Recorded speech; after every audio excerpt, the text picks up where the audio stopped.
Okay, number 3.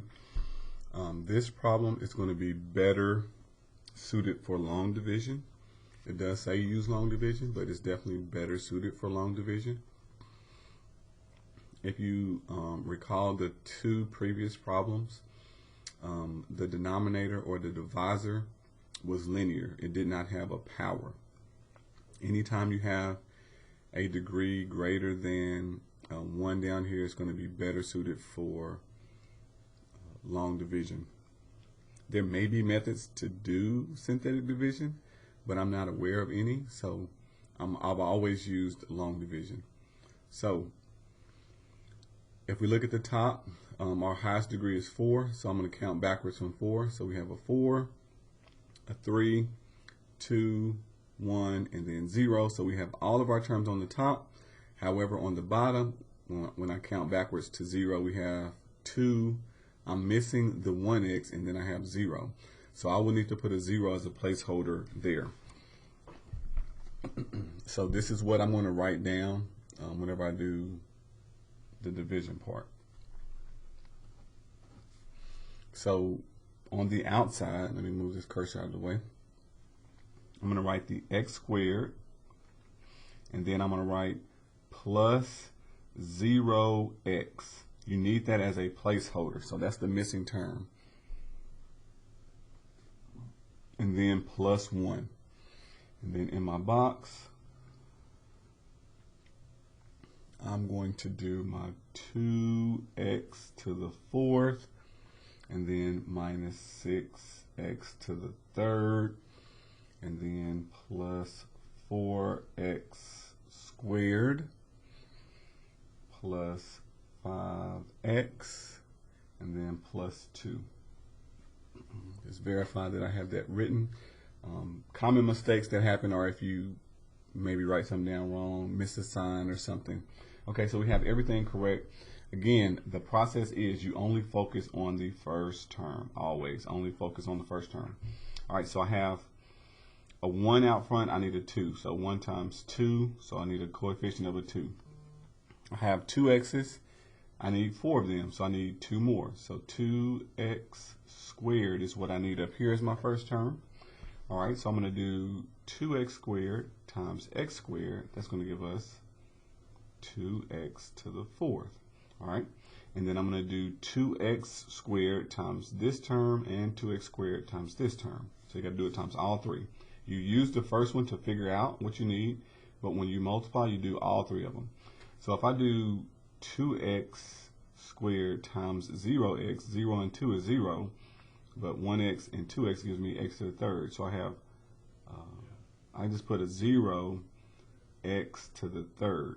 And that's the whole reason why we put that there as a placeholder, because if I was to just multiply by 1, my terms would not be lined up correctly. So I have my 4's lined up, my 3rd power's lined up, and now if I do 2x squared times 1, that will give us a positive 2x squared.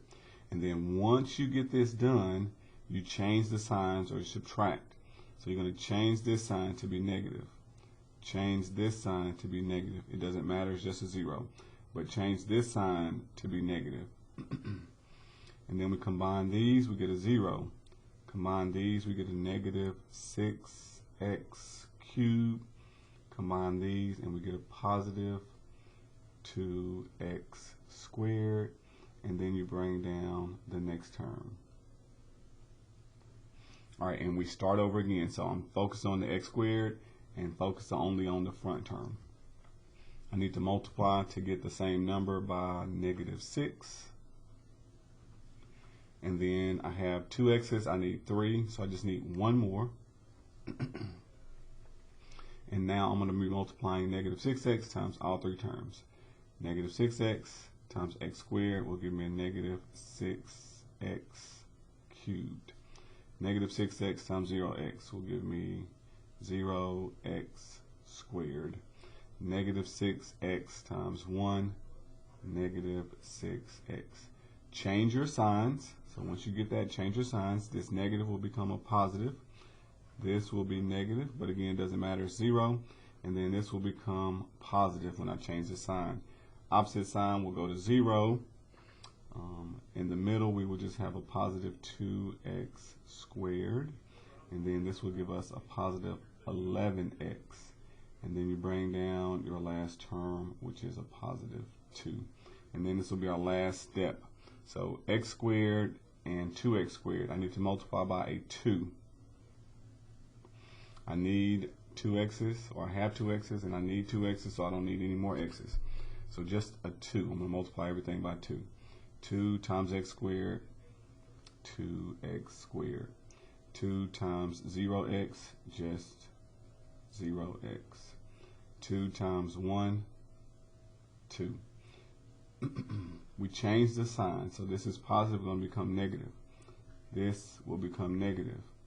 This will become negative. When I combine, we get a 0. Combine, we get a positive 11x. And then here we get a positive 2, and a negative 2 will go to 0. So this is your remainder this time. This is your Rx. So I'm just going to bring that up to the top and say plus 11x over my divisor, which I'm not going to put that placeholder there. I'm just going to put x squared plus 11. That's what we started with. X squared, sorry, not plus 11, x squared plus 1. Okay, so this will be your solution right here.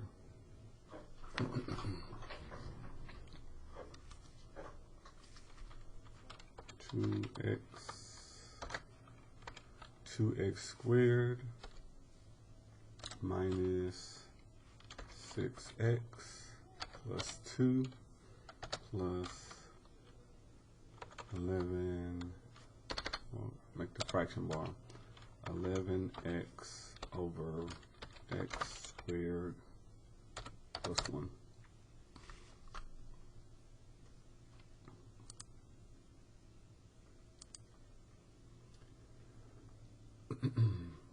This one says use long. I also recommend long whenever you have a coefficient out front.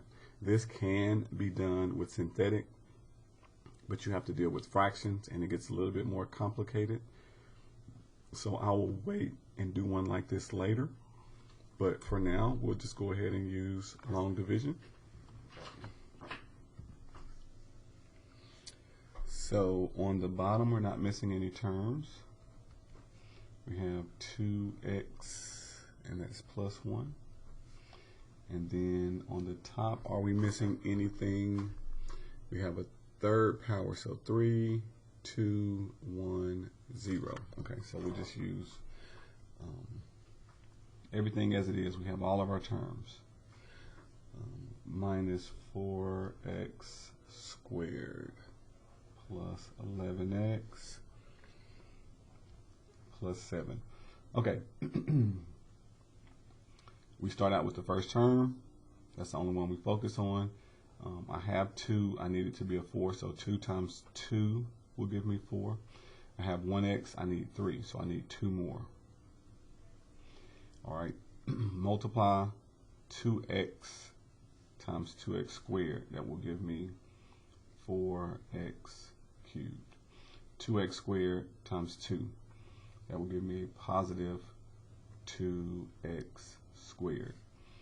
Then you change the sign. That becomes negative. This will become negative.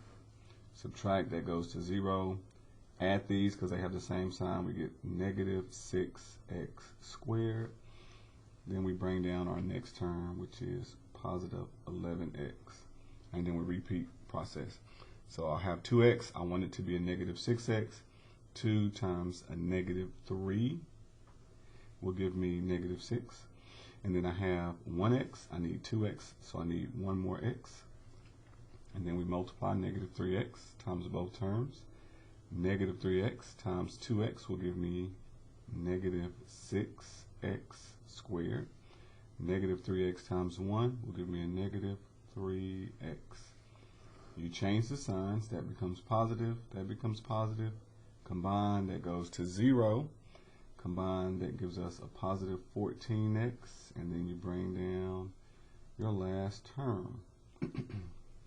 So I have 2x. I want it to be 14.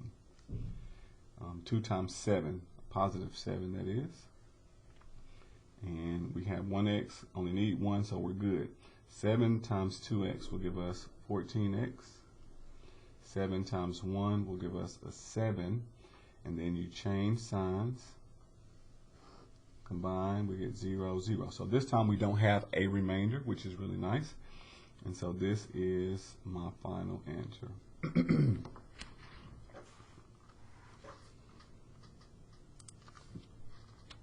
2x squared minus 3x plus 7